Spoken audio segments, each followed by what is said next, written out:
This is KUGAN CASSIUS for IFL TV, proudly sponsored by Everlast. A very, very, very special episode. Is he gone? He's gone, Lucas. There we go. There we go. Yeah, a very special episode of IFL Talks. Fight picks. First of all, joined as usual by Mr. Benn and Andrew McCart. And then our two special guests for this evening are, in fact, the Savage, ALEN BABIC, and all the way in Perth, I believe. Yeah. Lucas Brown. Lucas, what time is it there, first of all? 1:30 a.m. Okay, well, thank you very much for doing this.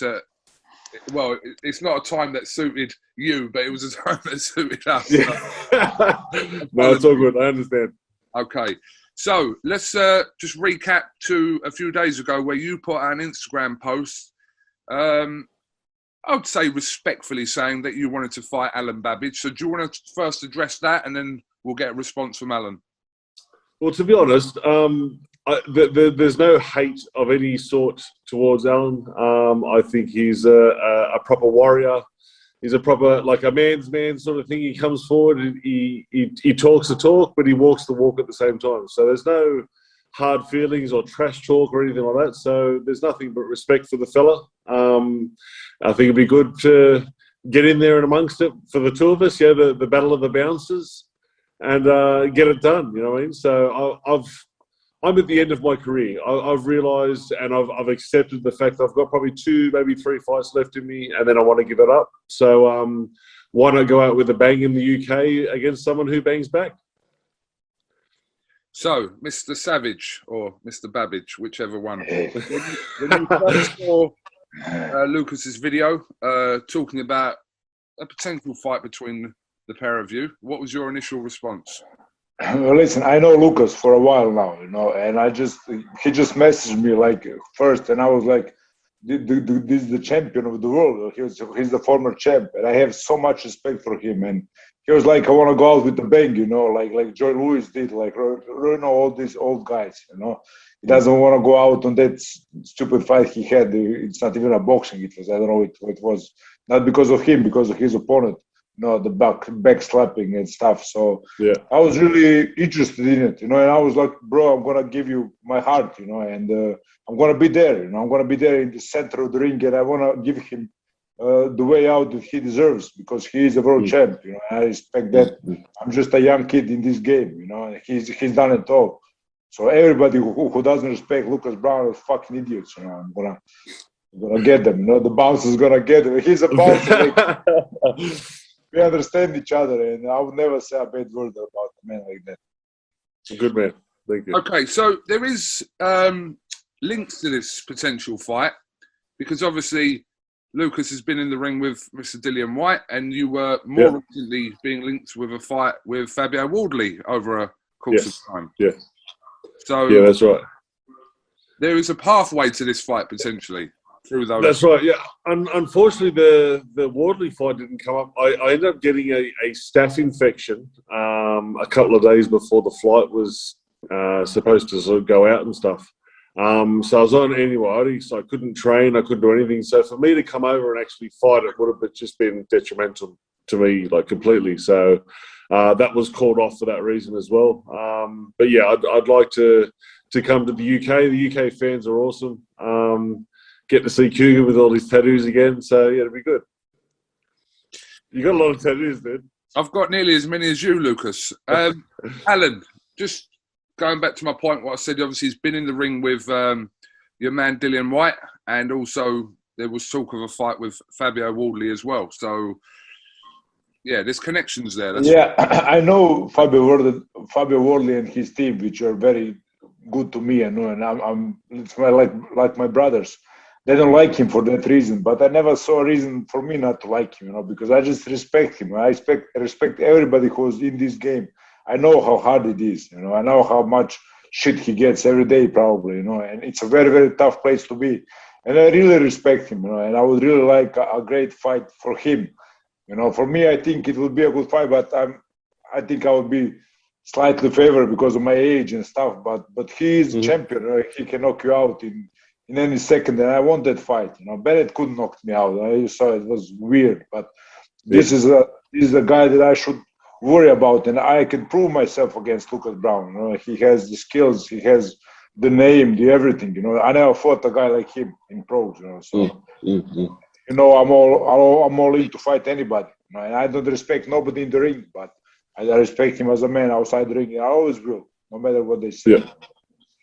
Well, okay. As lovely as this talk is, obviously, if you two fight, yeah, we know it's a story. As in, you have respect for each other outside the ring. We understand that. But in your opinion, Lucas, why do you beat ALEN BABIC, and what happens if you two actually get it on?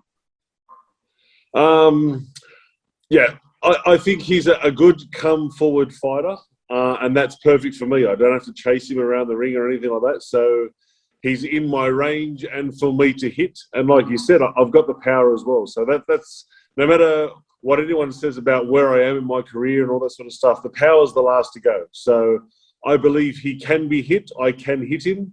So it'll be up to him and his chin to sort of last the distance at the same time. So I just think it's going to be a great fight for two guys coming forward and punching shit out of each other. Like, there's no chasing. Like, if there was talk about me fighting Hughie Fury, that'll just be him running around the ring away from me the entire time and be a boring fight. Where I think at least this one will be a completely entertaining fight because we're just going to come forward and punch each other. It's going to be great.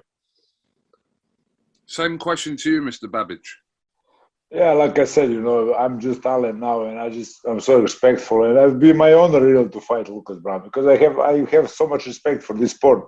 So I can't badmouth a guy like that. You know, he has 35 victories or something. He's a veteran of this game, and I would really enjoy that fight. I would be ruthless. You know, I would.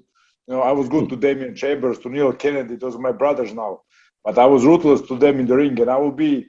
Because in the ring there is no respect, but like I said, I can't badmouth him. But you know, it will be just a great fight, just two bouncers. You know, just having fun, just two bouncers having fun, and making everybody laugh. Because you know there would be no step back. You know, I never take a step back. He never took a step back. You know, he will fall before take a step back. I can only respect that.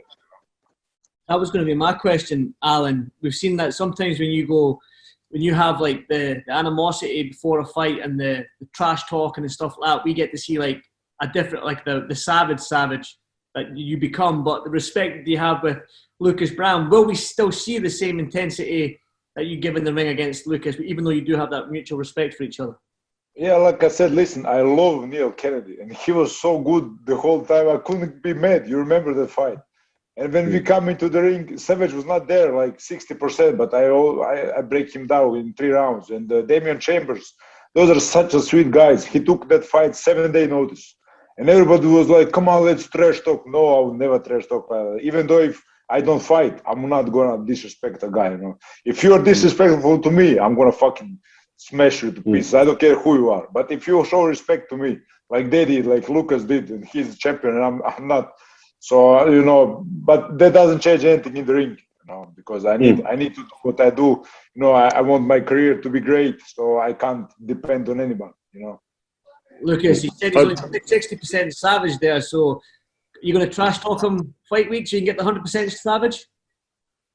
To be honest, mate, like you look at like myself and the Dave Allen fight where, yeah, we were sitting down mates the entire time. But when you get in the ring, it's a different story. We're there for a job. We're there to do what we do. And we both love what we do. So it's not like we have to sort of convince ourselves that it's okay to punch or do this because it's just what we do. So I do believe myself and Alan the same thing. We'll talk, we'll laugh, we'll do whatever. I've had dinner the night before with my opponent and then knocked him out the next day. Like, it's what we do. So there's no problem with that at all. I think we both get in there, we'll both switch it on and we'll both punch on. But before and afterwards, we'll be great mates.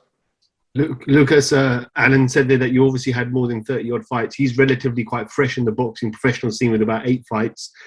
Do you feel like you're catching him at the right time? I know you're good towards the end of your career, but do you feel like he's young and he doesn't have the level of experience that you have? It's a bit of both. You've got to sort of weigh up both. Yes, he's younger and he's hungry. He wants to come up, all that sort of stuff. But yes, I do have the experience and everything else. So it's probably similar to the way that I was when I fought James Toney, where he obviously wasn't the fighter he used to be, but at the same time I was on the way up as well. So we sort of met at a good time, and yeah, I reckon this would be a good time for both of us. Yes, because no matter what, I'm still a name in the UK in particular. So it'll be great on his resume. And honestly, regardless of win, lose or draw, if he did if he did lose, he'd lose to a former world champion. So he could still take that to the bank, you know what I mean? Look, Lucas, let me ask you. Obviously, and Alan might not like this, but I'm gonna say it. every time Alan fights, I always feel like there are more and more fighters that come out and say, "Oh, I'd fight Babic." And this seems to be like I'm not talking specifically about yourself. I'm just saying in general, since his second fight, everyone comes out and says, I want to fight Alan. Obviously, his fights have got a little bit, I'd say, a little bit tougher as they've gone on, kind of in the progression stage over 7-odd fights. But what do you see floor-wise in him that you think you can exploit? Just the fact that he does swing a lot. So, like, he gets... It's almost emotional, I suppose you could call it. He gets a little bit sort of emotional with it and comes forward with the anger. So as I said, coming forward into me is not a good thing. So I think that's where my strength would lie, where, again, I don't have to chase him. He comes straight into me and I can just throw punches. Just a little response from what I said and what Lucas said. Mr. Babic. I don't like you. Yes, that's what we want. I gotta do that, bro. What? I've been going nice to you, and I want to bring out the savage. All I said was... No, shut up, KUGAN. No, the savage is sleeping, you know, and I just... You know, it's great that everybody thinks they can beat me, but you see what happens when they came into the ring, you know, and Bennett was like, oh, I got the code, oh, I don't know. He was like going to the PR, you know, to the intensive care, you know, so it's weird. I like when they talk like that, but like I said, I can never disrespect Lucas Browne, bro. Never. I couldn't do it. Even Savage has a heart, you know. It is black. It's fucking cold, but it's there.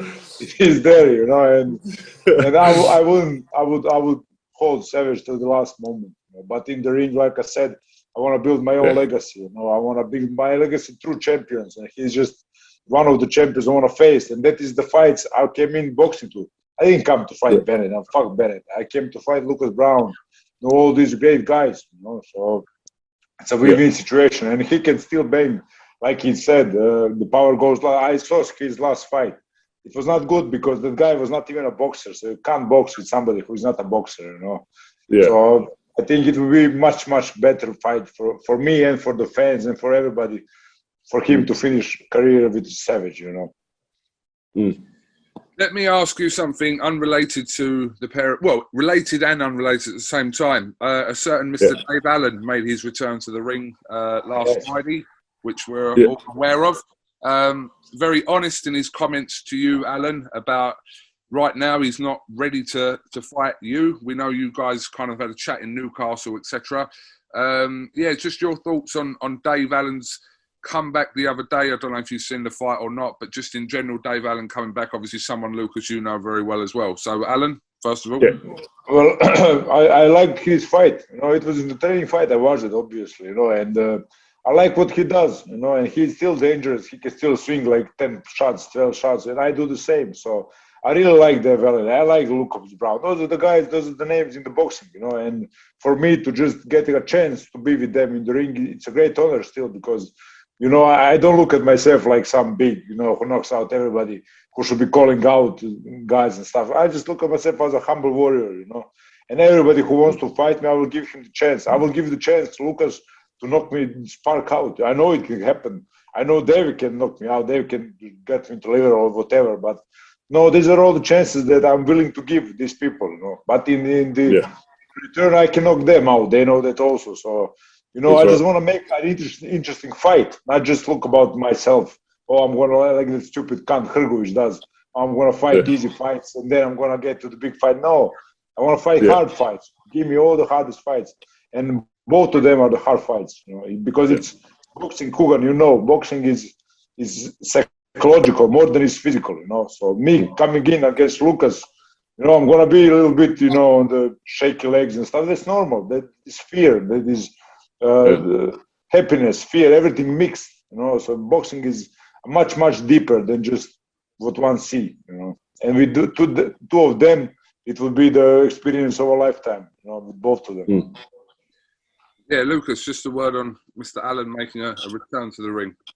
Well, it's funny what he said about just then. What Babic said about fear in the legs, all the rest of it.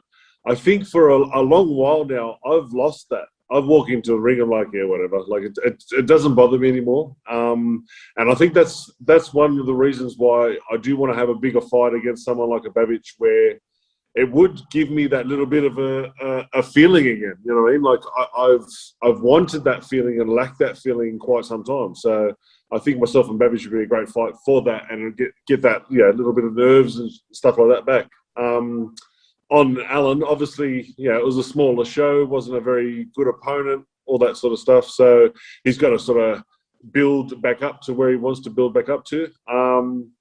But it is what it is. Yeah, he's made a nice comeback. He's been training. He looks happier. So I'm always glad about that. I'm there for the mental side of things as well. So as long as he's happy, man, that's really all that matters for me as well. Okay, just finally before we let you guys go, Andy was just returned actually today from Cleveland, where there was an event there Sunday night. Oh dear Lord, this is a boxing show. Andy, I'll let you ask the question. Well, I'm a pure boxing fan, so this is my first sort of YouTube thing. And I'll sit on the fence. Lucas and Alan, I'll sit on the fence. Disappoint me, Andy. You disappoint me. No, Listen, I got a trip to Cleveland. That's what I'm going to... Just what's your thoughts on the whole Jake Paul thing and what these guys are doing in the sport? For both of you. God, I think you go, please, Lucas. Okay. It's sort of a... Yeah, it's 50-50. You can't knock them for making money. You know what I mean? At the same time, they're making a lot more money than what I've ever made. You know what I mean? So from that point of view, I'm a bit dirty about it. But I think people just want a circus. And that's the thing. They want people to talk shit and go backwards and forwards and push each other at the weigh-ins and have all this animosity, even though they're not boxers. It's all about the circus, and I think that's the way society's sort of gone. So again, if he can make money out of that, why not? I can't knock him for it. At the same time, I'd love to knock him out, but he'd never fight someone like me. But yeah, I think not all boxing, but I think boxing in general has really become a circus sort of act. You look at someone like McGregor and Mayweather, you know what I mean? Like that wasn't a fight. That was just a circus. But people loved it, and they made hundreds of millions of dollars out of it. So, yeah, if they can, why not? Alan, you were going to say something. What's your thoughts then? Well, listen, I'm really sad because of that, because people do love that. And I'm really sad because of it, you know, because that's the sport Muhammad Ali was in. And I have so much respect to that sport. And I just can't believe what they're doing. That guy... Logan Paul, what's his name? Paul guy. He threw like KUGAN Paul, what's his name? Shut up, KUGAN. he threw like seven jabs per round, like something like that, 70 punches in 8 rounds. Like that is such bullshit, you know. And just don't call it boxing, please. Just call it U-box, and I'll be cool with it. Make all the money in the world. I don't care about the money. I'm here for the legacy, but you can make all the money in the world. Just don't call it boxing. Don't call it the sport. Mike Tyson was in, bro. The Joe Louis was in, Rocky Marciano. It just gets on my nerves. It just makes me sad, you know. I'm not even angry. It's just sad. How can you call it boxing? How can people today pay for that, you know, and don't pay for fight or either of Dillian White or of Anthony Joshua and stuff? So you have more guys paying for Logan Paul fights than you have for Joshua fights. It's fucking weird. It's fucking weird, bro. You have KUGAN CASSIUS loving those guys, and it's fucking weird. He works at IFL TV, you know, he should be banned. You know? KUGAN is weird, but KUGAN is weird. We know that. How can you like Jake Paul? How can you like Jake Paul? That you sent me yesterday. Hey? The voice note you sent me about Jake Paul yesterday. That was savage. That was savage, bro. That was savage. yeah, listen, this does cause divided opinion. How can you just tell me, how can you like that fight? Just tell me now. I don't understand, how is it divided? How can you like that boxing fight? Woodley versus Jake Paul, please just tell me. What I'll say is that the whole crowd there wasn't boxing fans. There was a lot of kids were holding up signs saying "Follow my YouTube page," and there was no. Yeah, but that's not boxing, bro. Yeah, that's you. There was no boxing boxing fans there. I don't think. I think maybe 10% of that 18,000 that was there was pure boxing fans. The rest were just casual fans coming through. No, just call it different then, because you see, when you have one state, when you have 90% majority, they just overrun it. They took it for themselves. You know, what happens on the Balkans all the time. So just overrun it. Call it YouTube boxing. Make it richer than boxing. I'm never gonna do it. So if you wanna do it, go to YouTube boxing. Don't go to boxing, bro. Yeah. The fuck? You He's won't talking about fighting Canelo. Will you fight Kugan though, Alan? Oh, no, I fight Kugan for free, bro. For free, yeah. I fight Kugan for breakfast, bro. You buy him breakfast, I fight him. Why are you starting with this? Because you're the Sri Lankan heavyweight champ. Logan Paul wants to fight Canelo, and you support that, bro. You fucking disappoint me, you know. He wants to fight Canelo. What the fuck is wrong with you, bro? It's Jake Paul. You keep getting the wrong name. It's Jake Paul. And I'm not saying you have poster, bro. You hear a poster, boy. You have his poster on the wall, like. No, you don't do it on my wall. Thank you very much, Babbage. Kugan, aren't you the Sri Lankan heavyweight champ? Yeah. You told me that. I think it's different, Kugan. 1999. Yeah. Lucas, Alan, thank you very much for coming on and having a chat. Listen, we'll see where this goes. If we know you're both up for this, so if there's the potential of this fight happening, I think people would relish. Listen. 30. What you say, Logan? What you say about 30 of October? Dylan has a fight at O2, you know that. So I'm gonna be on undercard. So if Lucas can come, if Eddie Hearn likes the fight, let's make it. Yeah. You know, 30 of October. I think he has enough time to get ready. And I started just making tape. So we have a date. You know, I will be on that undercard of Dylan. We can make a co-main event. You know, it can be big. You know? I'm down for that, 100%. Everybody's down. So let's see what happens. That's it. Sealed. That's it. Well done, Cougs. You've done it. That's the first thing Kugan did right, you know. I said Logan Paul dies. Kidding, Kugan. I love you. You know, I love you. I love your baby. It's beautiful. Thank you, guys. Thank you very much for joining us. We'll let you get on, Lucas. We'll let you go back to bed. Alan's probably going for a 20-mile run. Appreciate your time coming on. So yeah, thank you very much. Yes, thank you very much for having me all the way from Australia. And yeah, congratulations on Alan with his engagement, all the rest of it. So yeah, it's all happening for everyone. Well done, your babies and all that sort of stuff. So yeah, well done, fellas, and hopefully we'll see you soon. Thank you, brother. See you soon, brother. Thank you, guys. Thank you.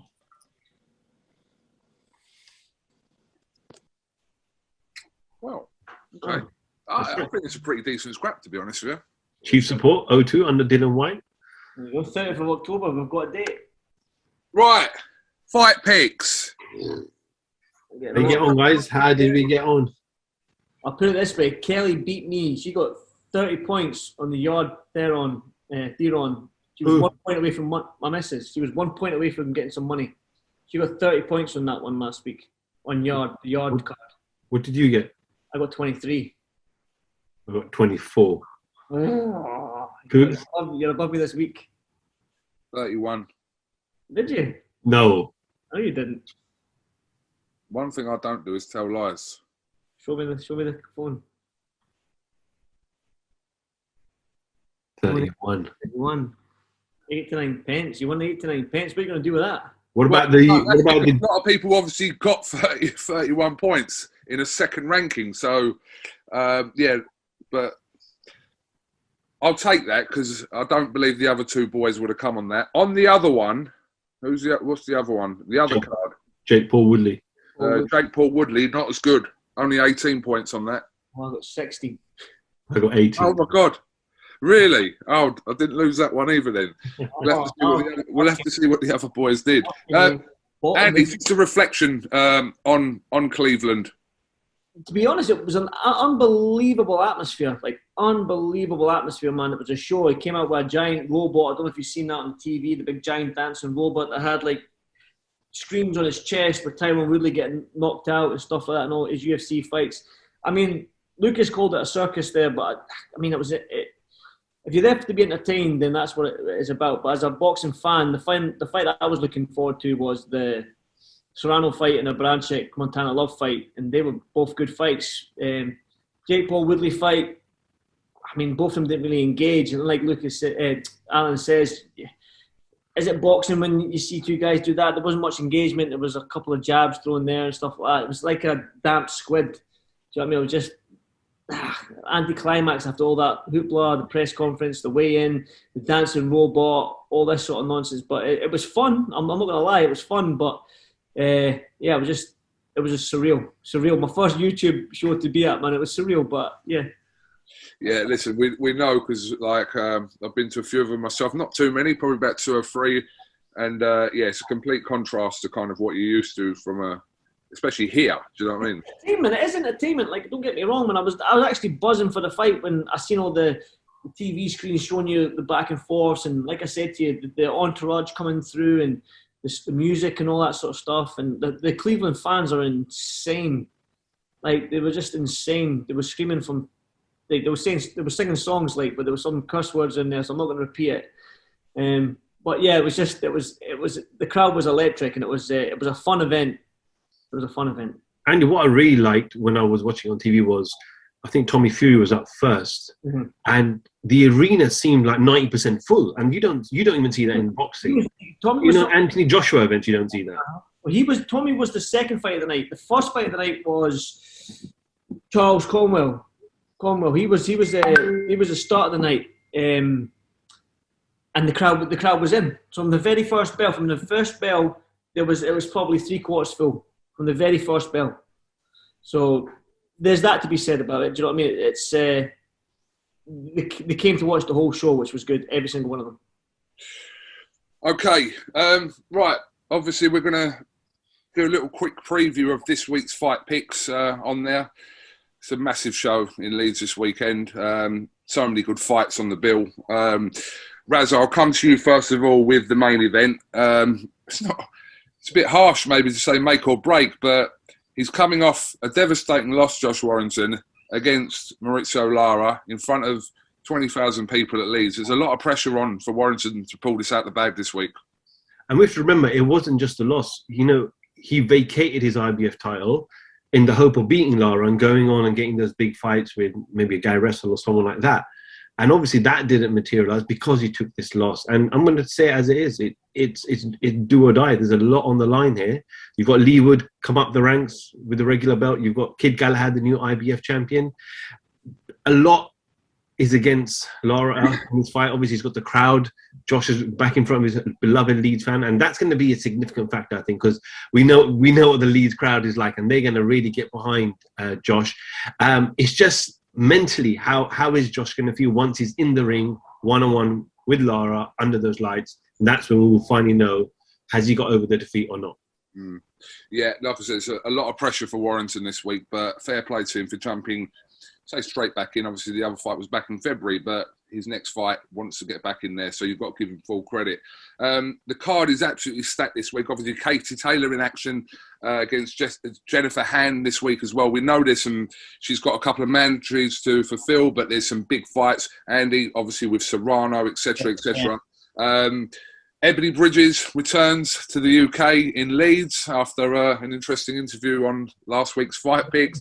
Hopey Price in action as well. But Andy, I wanted to speak to you about Conor Benn, who's obviously the rearranged fight with Adrian Granados this week. And all this talk of Adrian Broner and Amir Khan, etc. He's got a job to do this week. He's definitely, like, Granados, he seemed up for it. And like, you'd done an interview with him at Fight Camp, and he seemed really pissed off at the fight being called off. So that might have added more fire to his fuel, to his belly, to go in there and do a number on Conor Benn. But like I said, we all know that we need that. Conor needs that name to propel him, if he wants these Sean Porters that he's talked about, these Amir Khans and stuff like that, Adrian Browners, he needs the Granados fight, and he needs to beat him in style if he wants to push on in this. The 147-pound division is the money division. It's the stacked division. There's more talent in that division. I think from since the history of the sport, nearly. You go back to like Sugar Ray Leonard, Duran, and all these guys, Tommy Hearns and stuff like that. The 147-pound division has been stacked with talent forever. So he needs to go in there, put on a show, and I think he will, because, I mean, you've seen his interviews. I've seen your interview with him. He's fired up. His physique's unreal.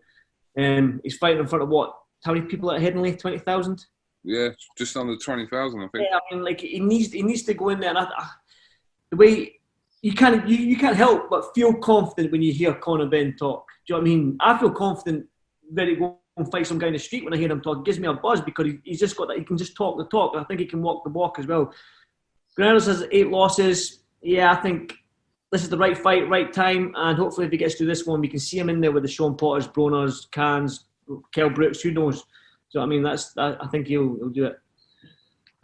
Okay, well listen, we're going to have to wrap this up, but just a quick mention on a very interesting fight that's landed on the card as well between Strafford and Maxi Hughes. We know Maxi Hughes is in great form in his last few fights, beating people that he wasn't expected to beat, with no disrespect, but he's on a right purple patches. I said to Eddie Hearn the other day, in Strafford, obviously off the back of that great win against Tennyson, but a one-rounder, we can never always tell whether it was the full picture, if you like. No disrespect to him for that either. I'm just saying that when it's one round, there's more questions that could be answered, but we'll find out a little bit more about Strafford this week.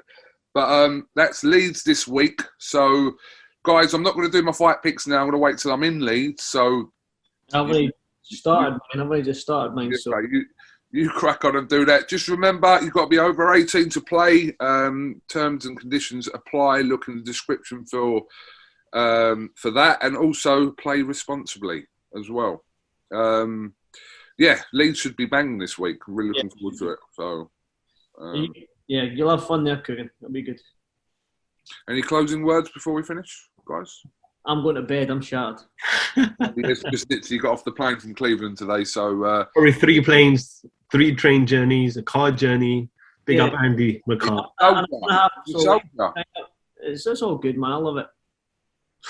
Guys, thank you very much. We'll catch up next week for a little preview of next week's card in LA with De La Hoya and David Hay. We'll talk about that next week, but also we'll have a reflection on what happens in Leeds. I feel like it's going to be very eventful. So, yeah, definitely. Guys, thank you very much. Cheers, guys. Catch up next week. Get some sleep, Mandy. I'm going now. See you later, guys. Thank you. Cheers, mate. One.